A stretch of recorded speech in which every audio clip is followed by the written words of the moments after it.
Hello, everyone. Thanks for joining us for this seminar and discussion around understanding disruption, design thinking, and divergent leadership. My name is Michael Maness. You can see this is a little bit of my track record. I was the Vice President of Design Innovation at Gannett and USA Today, the newspaper company and TV company. I was the Vice President of Journalism and Media Innovation at the Knight Foundation, which is a private foundation, about a $2.6 billion foundation that spends about $125 million on the journalism and media space each year. And from there, I was the fellow at the Learning Innovation Lab at Harvard School of Education and the innovating residence for the digital initiative at Harvard Business School. Lately, I've been the co-founder of Subculture, which is taking my experience, practice, and research and becoming a consulting firm, actually. You'll notice, of course, on this that I have innovation as a strike through in the titles that I've had, and that's really to call attention to uh, what innovation is. So innovation's almost become cliche, and my point is to unpack the things that make innovation work and really dig into what is across that, because people throw innovation around and it doesn't have much meaning and it covers a lot of mispractice. So I draw attention to that, and that's what we're going to talk about today. So the first question, of course, is why innovate? It might be your chamber might be successful, you might have successful business in it, but really there's a lesson in my own background that I apply to this. This is Gannett headquarters. If you've ever taken the plane from Dulles in Washington, D.C., you might have driven by this. So Gannett was the corporate headquarters in one tower. USA Today operated in the other tower. And this building was purchased or finished about 14 years ago. 2 years ago, Gannett sold it for a $5 million loss, and actually moved the people who work there into 1/4 of this campus. When I left Gannett, it was about 58,000 employees. Today, it's less than 25,000. It was an $8.7 billion company, and today it's around a $3 to $4 billion company. One of the things that I was trying to do when I was at Gannett is innovate, obviously, an industry that had been disrupted by the internet. Specifically, what I was working on is understanding how travelers moved about and what they needed in terms of information and products. So you might have rolled your luggage bag or cart across the USA Today that's been in front of your hotel in the morning. And this is important because the USA Today primarily used hotels as a distribution function, and about 40% of their circulation was in just a couple of hotel chains. So we needed to better understand who business travelers were, what they were doing, and really impact that, because that was a primary audience for USA Today. So using the techniques we're going to talk about during this program, this is something I found, which is one of the ways that we do this is human-centered design. So we're going out and talking to people, talking to consumers outside of in their context and outside of a corporate kind of meeting. What we found, one of the things we found, was people who really travel a lot were using this website that they cherished, which was a site that allowed you to kind of professionally couch surf, so that you could stay at somebody's house and have a real experience in a city. And I looked at this, and it was fascinating. And the people that were using it loved it because it gave them actually an authentic travel experience. And so I explored getting a Gannett investment around 10% in one of the fundraising moments. It was the it was open for investment, and so I was trying to convince Gannett to do that. I failed. If you might have guessed, it was Airbnb. That 10% stake is worth about 30% of Gannett's entire market cap today. And that wasn't because I was particularly brilliant by any means, or that the Gannett executives weren't intelligent. The techniques we'll talk about today is the way I discovered Airbnb and brought that opportunity to it. And Gannett's basically response was, well, we're not in the travel business. And what if this does well? And what does it mean for our hotel partners? And that really launched the quest that I have of understanding how innovation and transformation are so difficult, and why I boil it down to these 3Ds that we'll talk about, which is the notion of disruptive innovation, design thinking, and divergent leadership. So let's get started actually digging into those issues. This is a slide that I think is really powerful and sets the stage of what we're going to be talking about and what's important to understand. In my last 2 years that I was at Harvard, I really focused on looking through tons of case study, understanding how organizations grow and die. And that includes nonprofit, for profit, and of course, businesses. And this is really the thing that I found, that this is an arc that happens nearly universally. And in fact, the exceptions prove the rule. When you find an exception, it's so rare that it really reinforces the universality of the arc. So what happens is there's a divergent idea, that there's a person or persons that have a vision of the future that they think would be impactful and profitable. They build a team around what they're doing. So there's people that are in the emergent team. A good example for this is Thomas Edison, or excuse me, Ford, Henry Ford. And Ford, he wanted to figure out a way to build the new car, the horseless carriage, that was cheap enough. It was a luxury item. He wanted to make one that was cheap enough that his own employees could afford. So what he did is he had to go and find a team, not that had been building the current cars, but a team that was from different walks of life, had different expertise. So in this example, he contracted a soup can manufacturing person who built a factory. He found a person in charge of the largest butcher in Chicago and brought them in. And this is important to understand, because if you have an idea that's different and it's about the future, you've got to build a team that can think in different ways. So you're not pulling in the people that have been in the industry currently. You have to really bring in a different group of people to help you envision. You have the vision for the future. They come and help you build it. Then if you're successful, you move to a stage that's operational growth. And this is kind of classic that you can see. You have a startup, you get a product out, it does well. So you start hiring accountants and salespeople and marketers and HR people. And you're really creating a uniformity and a structure to the organization. And if you win in that phase, then you sustain and defend. And this is almost a cooling off period. So you see this in categories and industries that grow, and there's just a couple big giants at the end of it jockeying around and playing with margin, because then it becomes about optimization, efficiencies, distribution, and you're okay with 3 or 4 players in the marketplace, and you're gaining percentage back and forth against them. After that phase, you enter a phase of successful stagnation. And by all accounts, this looks pretty good.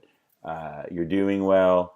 The margins, you're maintaining the margins. You're growing a certain percentage each year. But to achieve that, you might be, for example, cutting cost. You might be lowering staff. All those are things that you want to do to maintain your profitability. And that can go on for quite some time. But at some point, you enter into a phase of desperate decline. And quickly following that, actually, so this arc isn't quite true to size. What you'd see is a steep hockey stick type of curve moving up, and some stabilization, and then a fast finish. And then those companies often in demise. Now, in that period, what's happened is there's 2 kind of very key points. Between the emergent team and operational growth, it's something I call collapse into structure. A collapse into structure is when you're growing so fast, you're just putting everything into place because you're trying to make sure that speed maintains and that growth curve is going, and you're stabilizing as an organization. However, you're putting structures into place that ultimately might doom you on the other side of the arc, because you're not paying attention to how you're putting together organization and the culture that you're building. On the other side, when you enter that successful stagnation phase, there's something that happens that's a dilemma, that's a disruption, where incumbents all of a sudden don't see something that can take them out. And quickly, once that changes and the category they operate in shifts, they begin to decline very fast. And in fact, what we see is the market leaders in the category that has been disrupted are usually the ones that fail the most and fastest. And this is really speeding up. So this slide shows the average tenure of a company on the S&P 500. You can see on the left that in 1960, the average lifespan of a company on the S&P 500 was nearly 60 years. by 2025, it'll be a little bit less than 20, probably around 15 years is what we're seeing as the trend holds. And basically, Insight, a consulting firm, has analysis is that 75% of the S&P 500 will be replaced by 2027. What that means is an organization we currently don't know about arrives, does well, and moves off of the S&P 500 in 15 years. A very different shift that we see going on, where this disruptive forces really unleashed by the internet keeps the churn going and has people entering and exit the marketplace at a much higher rate than we've ever seen. And this will continue to happen. So you'll see businesses that all of a sudden are thriving and then cease to exist. A good example for this is MySpace, if you remember that, a precursor to Facebook, which had an existence very much in that arc. And what this means, I believe, is that those who don't create the future will be stuck fighting it. So this is why we need to innovate. If you're not working on some type of innovation and creating a portfolio where you're building out new companies and or offerings, then you'll be stuck in the past, and that's what really gets you disrupted. And this is works. Small businesses have a little bit different lifespan, so a lot of chamber members might not quite have this, but that arc in terms of reaching a certain stability really does hold true even in the smallest businesses, and certainly as an organization at your local chamber and a national chamber is something to really think about. So how do we deal with this? And let's get a little bit more detail on it. So the first thing we're going to talk about is disruption. And disruption is innovation philosophy championed by Clay Christensen, who really founded it. He was on the cover of Time magazine about it. He has two key books that I would recommend for everyone. One is The Innovator's Dilemma, and the other is The Innovator's Solution. And so this is what basically the chart that captures what disruption is. So the blue line is an existing performer or business in this space, and they're really working on what we call sustaining innovation. They're doing incremental technological advances or making things easier for people at first. They are in sustaining markets. It's very predictable. We know how to grow, 2 to 3% each month or 10% a year.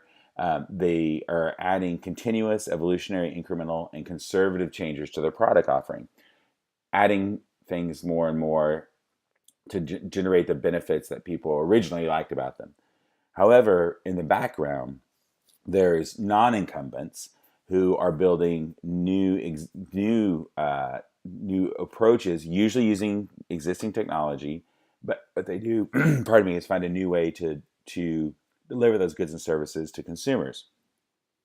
They create game-changing, breakthrough, radical, revolutionary, and discontinuous, meaning unexpected products and services that eventually grow to capture and displace the category leaders. And so let's walk through. It's a little complicated, I understand, to not see it quite clearly. And so we'll use this example, and I'll walk through one. So this is a clipper ship. These, you might know, the War of 1812 was actually fought over the clipper ship. These are light, fast ships that went across the Atlantic mainly and eventually the Pacific, doing global trade. They were super efficient at hauling goods, and in fact, to make them better and more efficient, they did the thing that is the sustaining innovation. They added more sails. More sails meant more speed and heavier cargoes. And we kept getting very good at doing this. And you can see that, of course, are bigger sails, more of them. And these are very huge technical feats of engineering at the time. And even so, they kept adding more and more sails. That meant you got to go faster and faster. That was the technology. But of course, something was creeping in that, which was the steam engine. Now, the steam engine, if you compare the steam engine to the boat, the sailboat, you can kind of get the difference with that. The steam engine was dirty. They exploded at first.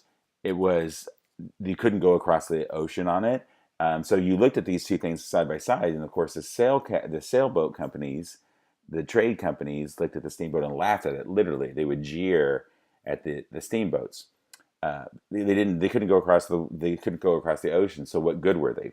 Well, one of the things the steamboats were doing is they're finding a new way to work along the coast and the rivers. So the difference with the steamboats is they're better against the current and they operated consistently. And eventually, what happened is the steamboat, of course, displaced the sailboat. Now, one thing to keep in mind, all the sailboat companies, literally every single one of them, none of them invested in steam. They all went out of business. So these giant global trading systems actually collapsed against the steamboat because the steamboat did something different. They, of course, could move around the lakes, the lakes and the rivers and the coast, but they were moving passengers. And the reason they were moving passengers, the sailboat companies rarely made their money on cargo, so they didn't care too much about passengers. But what they were doing is you could show up at the docks and know that your ship was leaving at 10 o'clock because they weren't dependent on the elements. And slowly and surely, more and more people used it because it was a consistent way of travel. And then they started getting into the technology got better. They shift from the paddle wheel that you're familiar with to a screw based um, engine. So that way the propeller became the way that they moved. So bit by bit, the technology got better and better. And by the time that the sail companies realized what was happening, they weren't part of the business. And we see this all the time in terms of cycles that happen. There are these cycles of disruption that occur. And this chart basically shows you how steep and fast it's happening now. So once again, the speed of which we saw that. So the sails to be displaced, the early steam engine took about 70 years before they displaced the sailboats. But now we see this cycle being much faster. So you can see on this slide, for example, on the left, the telephone and how long it took 60 years to get over 80% of the households. But now, of course, the internet got to 60% of the households in about 15 years. And we're seeing that more and more. In fact, I believe Instagram took 1 year to reach a certain amount of people that the representative 60% of the cell phone users. So we see these concentrating and the speed of this collapsing and really displacing at a much higher level. And I want you to keep this in mind. This is a really easy way to think about disruption, I think, is are you adding sales, right? Or are you paying attention to the steam? So the sales are improving what you already know. It's sustaining uh, it follows the existing knowledge of what we do. There's experts that can there's industry experts that can, make the booms work and figure out all the engineering feats that put all those sails on the sailboats. And it's convergent. We're optimizing, we're making things more efficient. Steam, on the other end, is a totally creative force. It displaced the sail, so it's something that could replace anything else. It's continually searching for new ways to operate and adding technology and figuring out where they could play. In this case, rivers and the coast. There's people that come from all walks of life that didn't come from the sailing industry. They come from different industries that put together the technology. And of course, it's Divergent, and this is the first introduction of Divergent. And Divergent, basically, could think of this as thinking outside of the box. More officially, it is a rapid ability to try multiple solutions until you find the right one. So you're always kind of searching. So that's a brief walkthrough around disruption and what it can do. The deeper question for me, though, as you can see in the sense of my opening talking about Gannett and Airbnb, is why is change so hard? Why is it so difficult? We have all this knowledge about how this works. This is well written. Clay's research really has been around for almost 30 years now. So we know about these things. And the other question that I, of course, have is why do smart people armed with logical information fail over and over again to make strategic shifts despite the overwhelming case for change? So you might be looking at your local chamber or businesses, or you have these kind of corporate entities, and everyone's behaving very rationally. And yet these waves that can overtake you, people somehow seem not to see them. And we'll talk about that a little bit around why divergent leadership is so important. But so we know that this disruption is going to happen. We know that we need to innovate. So we need to think like steamships, not like sailboat companies. So the next question is, how should we innovate? So what's the kind of best practice for doing innovation itself?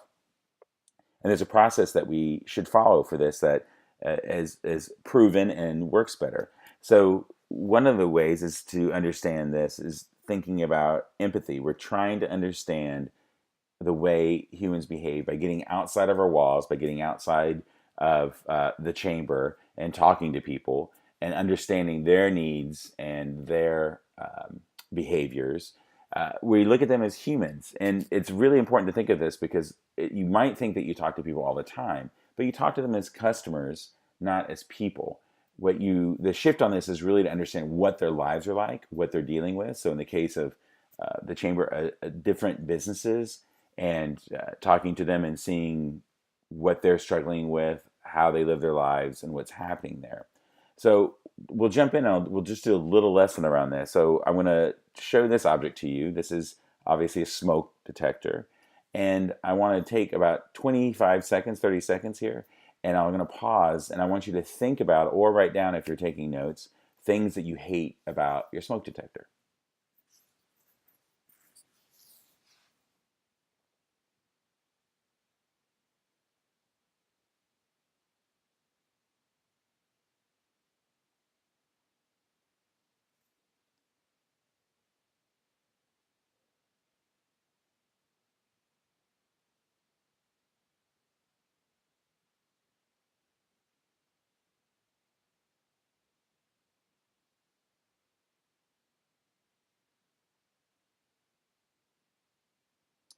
Okay, so I bet some of you put down that if you burn the bacon or the toast, it goes off.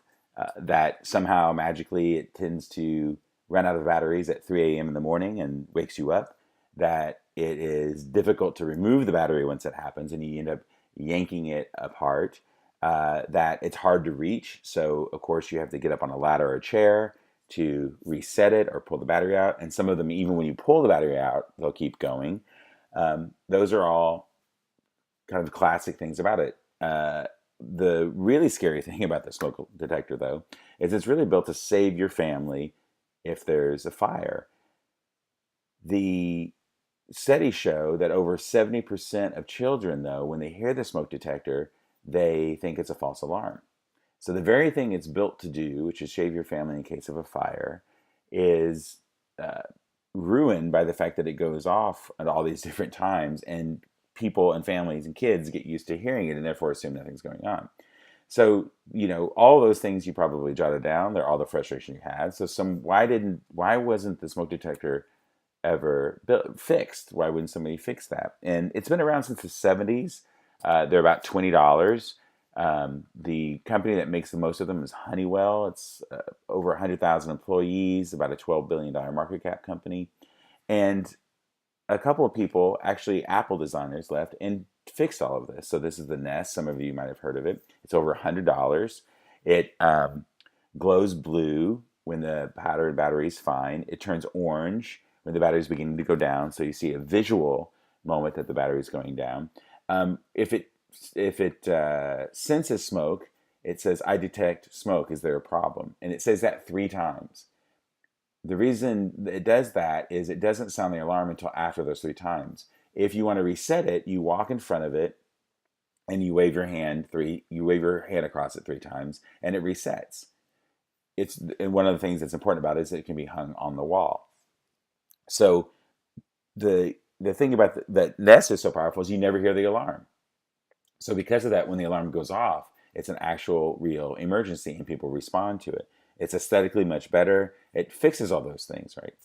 That we talked about with the first smoke detector. So in essence, this is what we talk about when we're talking about human-centered design.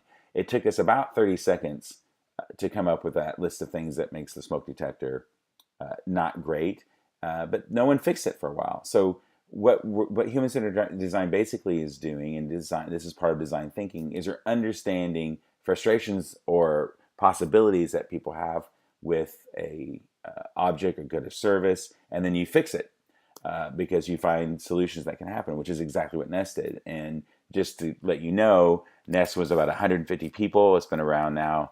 It was around 5 years before it sold. Google bought Nest for over $3 billion, all said and done. So this company that was, 1% of the size of Honeywell got 1/4 of their market cap in the sale and did it in 5 years of building a better smoke detector.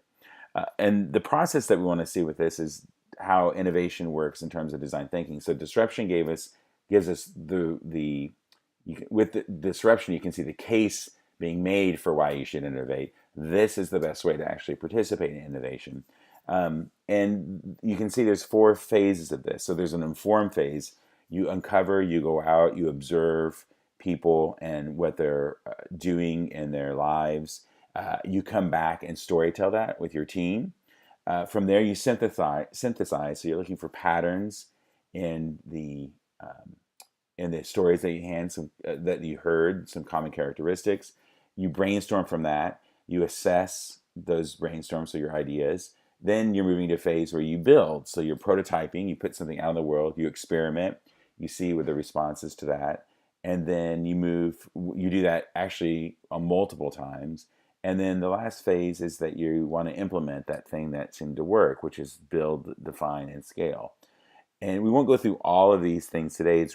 I'm going to focus on the first part, because the most important thing for anyone is going out and understanding this process. I will tell you there's some places that you can learn more about it. IDEO is a company that I've worked with for almost 12 years now. They have great videos detailing this whole process, and seminars that are free that you can take or are fairly inexpensive. And you can find those at IDEO, that's IDEO.org.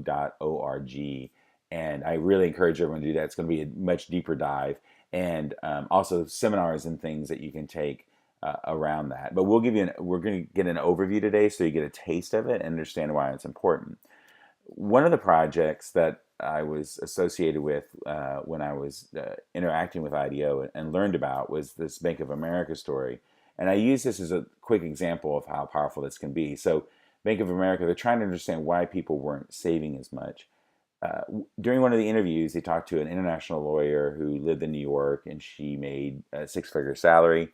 And what happens in the process is you go, in this case, they're in her apartment, and they're reviewing her bills, and they noticed that her utility bill had a $600 credit. And they asked why, and she said, well, this is embarrassing, but I travel around the world a lot, and I've come back twice to my electricity being turned off because I'd forgotten to pay the bill. So every month what I do is I add a little bit more to it. So I build up a reserve in case I forget, and there's enough in there to pay my utility bill. At the same time, they talked to a woman who lived month to month, who was a teacher's aide in Phoenix. And when they were going over her bills, they noticed as well that she had done the same thing, that her utility bill had a $200 credit on it. And when they asked her about that, she said, well, if I lose my job, then I have a few months before they kick me out of the house, but I want to make sure my utilities are paid so they don't get turned off in that time period. And she said, so I put a little bit of money each month into that to give myself a reserve in case that happens. So what those are called in this work is compensating behaviors. You have 2 very different people, 2 very different extremes, and they are doing something in common. And that should be a real signal to you, because you have this compensating behavior, these people figuring out a way to protect themselves in case of missing a utility payment.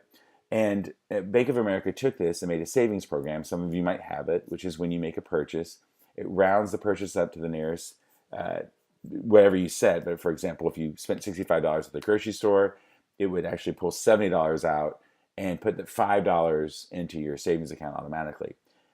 This generated $1.8 billion in the first few years of this for Bank of America.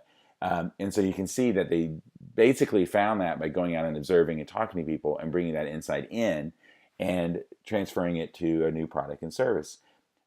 So what you're looking for when you go out on those are 2 things: compensating behaviors, as we mentioned with this, or unmet needs, frustration points that people have. And when you hear that across an extreme amount of people, and those by extreme, what I mean is people who are in the area you're talking about, in this case savings, but who come from vastly different walks of life. And I'll talk a little bit more about that in a travel example we use. And so this is a very powerful technique. It's very simple to do in the sense of going out. It just requires time and space for you going out and talking for example, you could go out and talk to people who currently aren't chamber members and figure out why that is. Talk to current chamber members and find out what their frustrations are, not necessarily with the chamber, but just their understanding their businesses and what they're struggling with and solutions they've come up with. And that way you can really get a good insight in it. What's fascinating about this is that this is beginning to gain a lot of traction. It's been around since the 70s, but it might be the first time you've ever heard of that. And why is that? And Clay has a great quote around this and innovation in general, which is that the conference rooms block out more than just the sun. What we find is the ego in organizations is one of the main reasons this isn't used. Think about it. You're hired and you're promoted because of your expertise, and you believe in that expertise, and most of the time it's right. However, what happens is if you go out and talk to people, you'll find people that discount things that you believe in, or that they think differently about what your process is or what your programs and services that are offered. And it's tough for you to have humility around that and let those ideas go. So one of the reasons this is blocked is because people think they're smarter about what it is than people out in the field.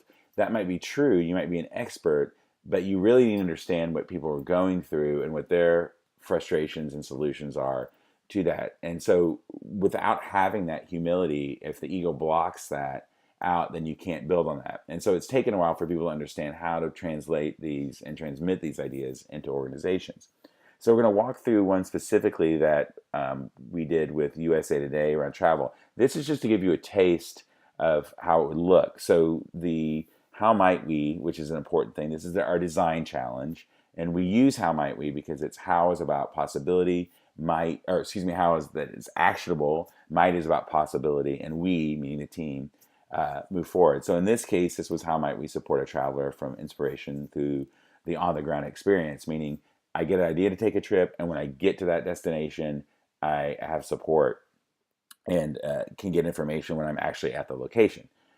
So when I was talking about extremes, you can see this in this group of people. So we have Meredith, who has never been outside the country before, and so that's someone we interviewed. We had Bruce and Mary, who are, as a couple, moving around the world, taking lots of trips and foreign destinations, sometimes intense foreign destinations. John, who's a domestic business traveler. Melanie, who coordinates about 30 to 35 people in her family for cruises each year. Millie, who's traveling around the world. When we talked to her, she's literally on her world travel. Jennifer, who's a solo traveler and backpacks in the Cape Horn of Africa, very challenging spots. Kevin, who is a international business traveler, and Mark, who is a couple traveler taking a trip for the first time together with his fiancée. So you can see these are people that all are related to travel, but from very different walks of life. And you'll notice that this is just an example of 8 here, but you really only need to do 12 to 14 interviews.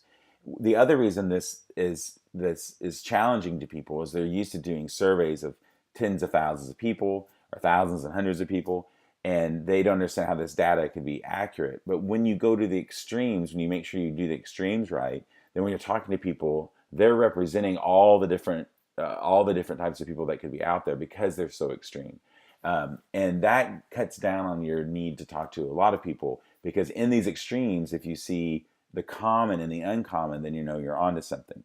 And what happens is you go out and do the interviews, you come back, you storytell, you're looking for the pattern, and you have a synthesis. And synthesis is a little hard, it's a little tricky at first. It really is pattern recognition and understanding that.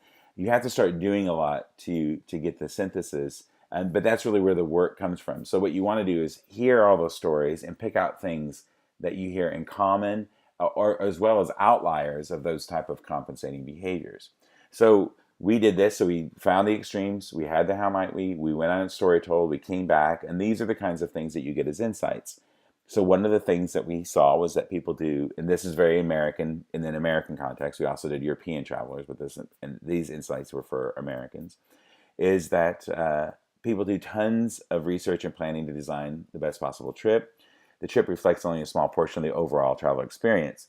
We capture that, and I want to share this so you can see the type of things what we call frameworks or visual images that capture these things. So basically, the trip is the tip of the iceberg, and this might feel true to you when you're going. Americans, because of the fact that we don't take a lot of vacation, make their vacations and trips, there's a lot put on them, so they want to get a lot in. So there's tons of planning involved, and the chip is really just the tip of the iceberg. So this the entire time is a great visual image to think about the area. And another one is at each travel point, people use many information sources to make the best choice. So they're really concerned that they're not going to go to a bad restaurant. So you'll look at a Yelp review, you'll talk to a person at the hotel, you'll hopefully find someone locally that can give you advice on where to eat. Again, this is because these are kind of precious moments in the trip and you don't want to mess up. And finally, I'll just show you this framework, which is the travel approach that we saw, which people really moving on the left-hand side, same, so efficient travelers. I'm a business traveler that stays at the same hotel chain. I eat at PF Chang's because I know it's consistent, and I really don't want to be away from home, so I'm just being really efficient about traveling. To postcarding, which are people going out in the world and just going, so you're going to Paris and you're taking a picture of the Eiffel Tower, you're going to the Louvre, but you're eating McDonald's, so and staying at a Hyatt. You're there to get in the sites there that are happening. And the next phase is touching culture, or the next type of travel is touching culture, where you eat a little bit more adventurously.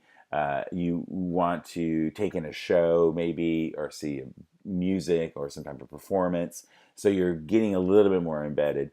The fourth area was immersive, and this is that I really want to have a unique experience. It's really about a journey, which is the shift. It moves from basically taking a trip to having a journey where I'm putting myself out there a bit more. I'm taking a little more risk. And then finally, inhabit, which is people who don't want anyone to know they're from a foreign country. So in this case, if you're American in France, or wearing a beret, you're trying to speak French to make sure that people don't know that you're not from there.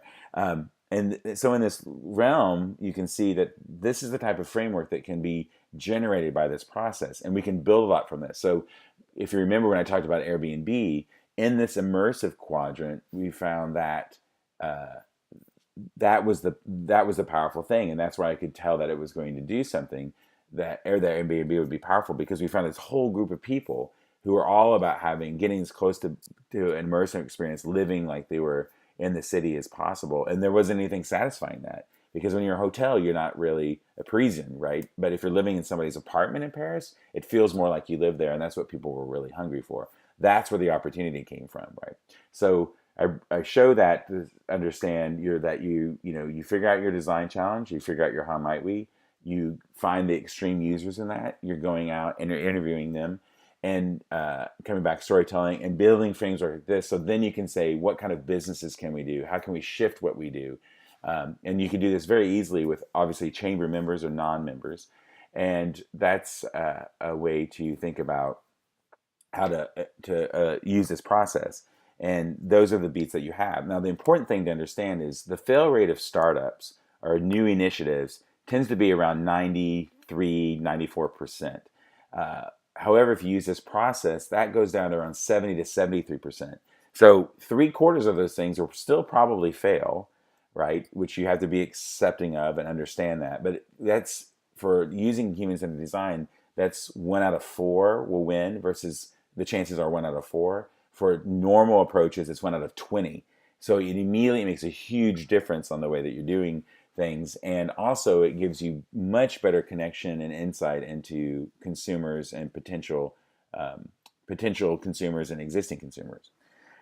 So that gives you a sense of a little bit of an overview around how design thinking can help. So we understand now disruption, what you're looking for in the space, design thinking as a way to improve products and services or generate new ones, and getting insight onto existing consumers and non-consumers. But then let's talk a little bit now about divergent leadership and why it's so hard. So we know these two practices, they're well established, they're very impactful and winning. Companies that employ these, like Procter & Gamble, does both of these things quite well, tend to thrive. So why don't we see it more, and how can we adopt it? Well, one thing is in leadership, as I talked about before, the rejection of this often happens around ego. And in fact, what we're seeing is the rise of the listening leader, the introverted leader. If you think about an introversion, basically means, one way to think about it is you're not espousing an opinion. You're the extrovert tends to make social connections very easily, talks pretty loudly, has in the sense of really comfortable with their own voice, and tries to be dynamic in groups of people. But now we're seeing different leadership styles. So these are all from politicians to startup people. In the tech space in particular, we see introverts. The reason, if you remember that chart that we saw before, is all that disruption is happening. It's almost impossible for a single person to have that, to understand the industries and everything going on, because it's happening so fast. The introverted leader actually pulls a team together and listens to a diverse amount of opinion and idea. They allow for the divergent thinking to happen, and then move on that. And in fact, a book coming out in March shows that the introverted leader has around a 14 to 17% better financial performance on the organization. This is kind of counterintuitive, because traditionally, many people think the extrovert makes a better leader. They interview better. They say, I have the strategy. I know how to make this work. They get their energy from engaging with other people. But because of the fact that disruption's happening at a much higher pace, and the world's changing so fast, you one person can't possibly have the strategy, because there isn't a strategy that's going to work anymore. You need lots of different people pinging back and forth, shifting. The introvert is better positioned around that. So that doesn't mean that extroverts can't make a impact, but the real difference is understanding to basically shut up and listen. That if you are an extrovert, you need to create time and space to allow other opinions and ideas to come through, and that way you can make sure that the out of the box thinking is happening as a team. And you can see this also in the way that people interact. So no-till farming, some of you may know about this. It's different than how we've been farming for hundreds or thousands of years, rather, which is basically plowing, right? We cleave the earth, we turn the soil. And no-till farming really started around in the 60s as an invention, been around since the 70s as a practice. And what that means is you take, instead of plowing the soil, you drill into the soil and place the plant in the drilled hole. And also the other aspect is you leave everything, all the detritus of farming on there. So on the right, you can see all the debris is left on the field. And this is what's interesting about no-till farming. So it's a huge reduction of fuel use. You're not plowing the tractor. You're not moving over it as quick. You're not cutting down everything. It sequesters greenhouse gases. So the soil is 50% gas, 50% material. And that includes nitrogen and carbon dioxide, all those things plants like for the roots. When you till, you're opening the soil up and that gas escapes. So, of course, what we do for that is we have to put fertilizer back in to make that the soil rich again. And when you do that, it significantly increases runoff of nitrogen, which is usually what we put in for fertilizer, creating algae blooms in lakes and rivers and causing fish kills. And also it makes the soil healthier. It uses a lot less water, and so it's much more profitable. So if you look at this list, you're like, why is it that we're not doing no-till farming? In the U.S., the amount of farmland that's no-till is 7%, despite all these benefits, despite all the fact that it's profitable. So this gets to the point of understanding how powerful dominant logic can be. And this is one of my favorite quotes about this. This is Terry McAllister, who farms in Texas.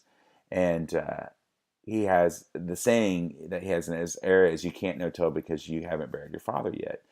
And that's his quote. The thing is that someone saying over your shoulder all the time, saying this won't work, is incredibly powerful. And we see this in organizations and businesses with people, and we call it the network of no.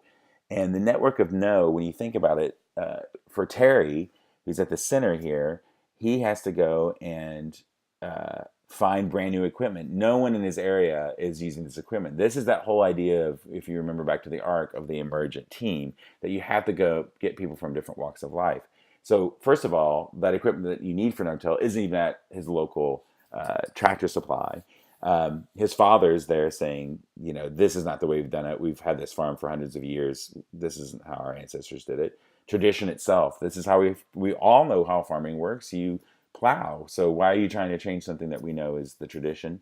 And their peers, all the other farmers that you're interacting with, aren't doing it, right?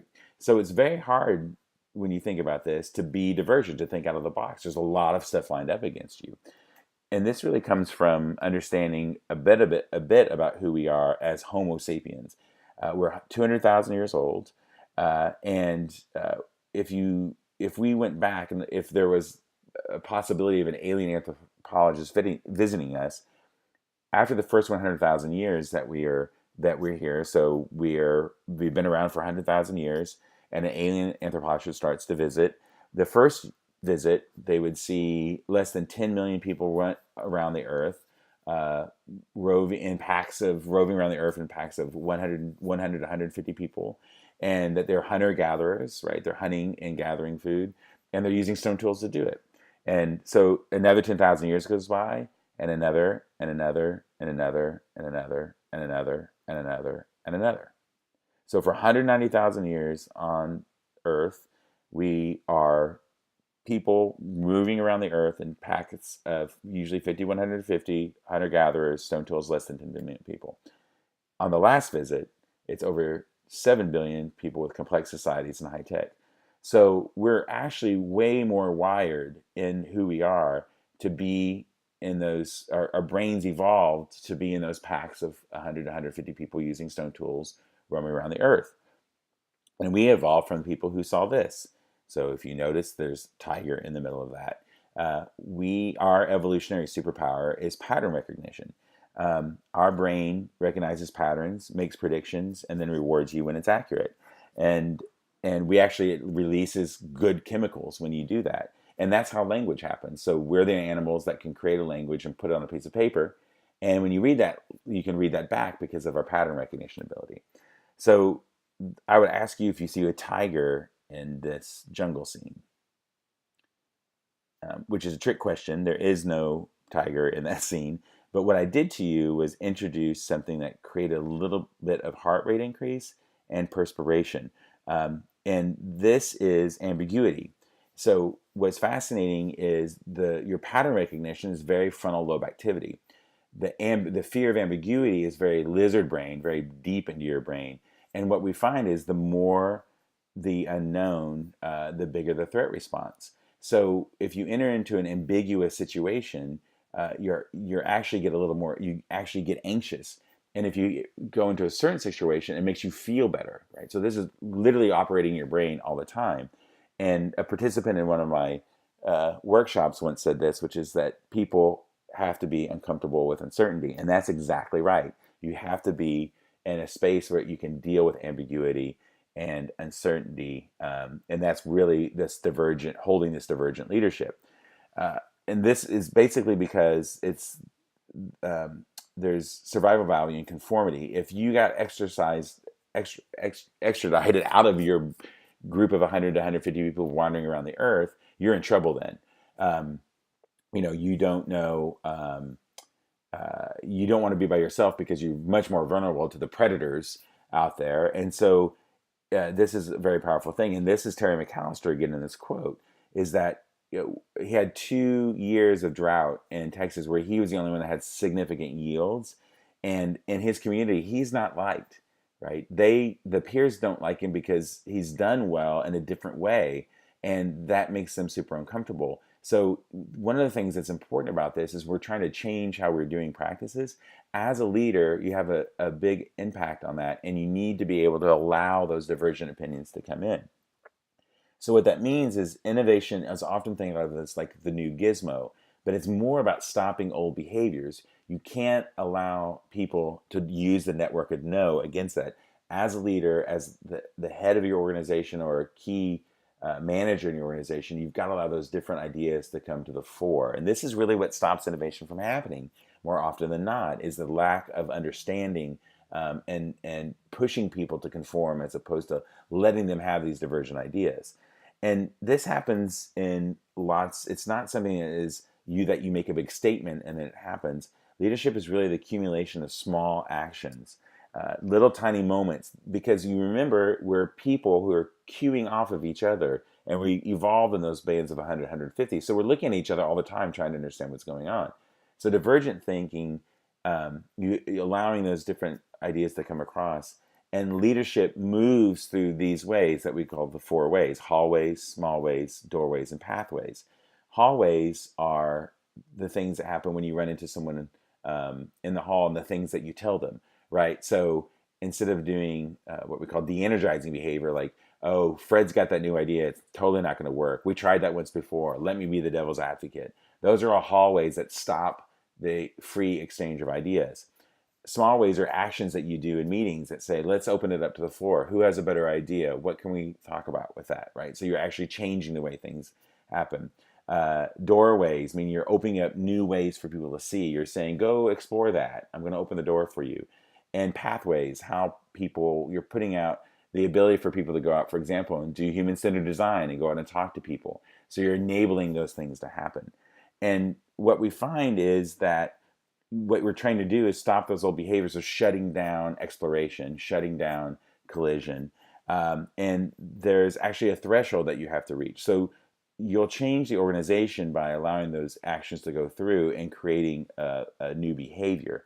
And so you have to do it constantly. So it's not the big strategic retreat. We've come back, we've guaranteed it. It's actually how you act every day, because that's the way we learn as people about what the culture we're living in and how that works.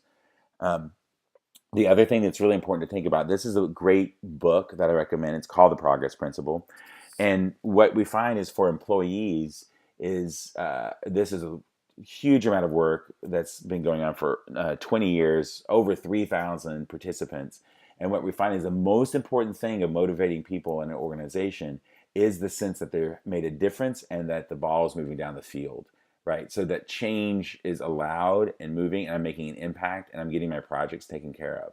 So as a divergent leader, to hold these practices in, you need to shift allowance by making the small ways, pathways, all those things happen, creating thresholds that people step through, and that they see progress being made. That gets people very motivated, and that's where this disruption and design thinking comes in. So we know how this design thinking innovation, once again, this is the innovation work and the beats for that. If you remember, this is the arc, right? So the real key is, how do we keep ourselves from falling into this arc? And the way to really think about it is this, is that you can avoid the demise by, as you grow your business or where you're at operationally, that you allow this, you have to be a lateral leader, meaning I'm going to hold the operational expertise there. So I still need to, sign people up. I still need to make new memberships. I still need to run my organization. But I also have to let these ships kind of embark, these emergent teams, go out, talk to people, go talk to non-consumers. That's where the disruption tends to start, right? So we're allowing these new behaviors. And what that's going to do is create a divergent idea, and then you're off on another chart, on another path. And it's really a portfolio technique. Uh, and so what you want to see with this is that in the things, the business that you're doing and the ideas that you have in the chamber, and even helping businesses understand that could be really vital for their success, is there's the core, which is that sustaining innovation, right? Existing offerings, existing users on the lower left. And then for example, you have your existing membership and you're making new offerings for them. That's evolutionary. And then that you have products and services that you're doing and you get new users in, right? Non-consumers, that's the disruption. And at the top right, you want revolutionary ideas, right? So you're going out and using design thinking to talk to non-consumers to create new products. So that way you're disrupting yourself on that. And so in the ways that we are talking about this disruption allows you to see what's happening in the landscape and you operate in and what could potentially take you out. Design thinking is the best way to approach new products and services. And finally, being a divergent leader, allowing those different voices, understanding that that predictability makes you feel good and ambiguity makes you feel bad. But unless we embrace the ambiguity, you can be taken out. So that was a lot of material covered really quickly. Thanks for staying with it. That's really meant to be an overview. So some of the things obviously you can practically do. There's other things to explore. Looking at the Christensen work, again, that was the innovator's dilemma, the innovator's solution. Another book that we talked about was a progress principle. I highly recommend that one as well. And then checking out IDEO, for their seminars and courses around human-centered design will get you going on that. It was a lot of it was a lot to cover, so you should feel a little wonky. It was really meant to just be jumpstart you and thinking about these new processes. And thanks so much for staying with us. And my email will be available, so you can feel free to ask any questions about that as well. Thanks a lot.